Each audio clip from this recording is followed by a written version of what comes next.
chapani qilib gapirsa kitri deb qo'yadi, haligi ayyor ekan, yolg'onchi deb qo'yadi. Bu aqlni ko'rsatkichi aslida. Juda kuchli firibgarlar, juda intellektualni juda yuqori bo'lgan odamlar bo'lgan.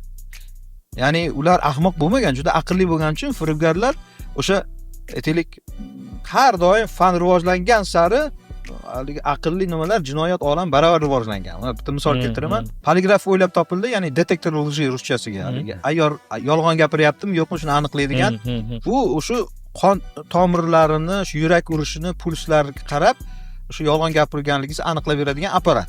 O'sha birinchi o'ylab topilganda mana jinoyatchilarga haligi xaritani ko'rsatib, jinoyat shu ko'chada bo'lganmi desa, haligi yo'q bo'lmagan deb jinoyatchi gapirgan bilan haligi pulsi baribir boshqacha uradi. Turar ekan, shundan ha bu yolg'on gapirdi, shu yerda bo'lgan ekan, mana shu joyda haligi ko'rsatkichlari quyidagicha deb. Jinoyatchilar nima qilar ekan? Ya'ni jinoyatchilar ham fan bilan baravariga rivojlanar ekan ularning aqli.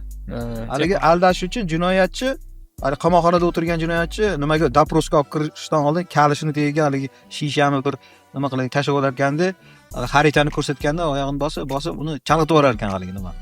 Og'riq sezadi-da, og'riq sezgandan o'zgarish bo'ladi. Poligraf, detektor lji har xil nima o'ylab topgungacha bu yerda jinoyat olami ham baravar rivojlanadi.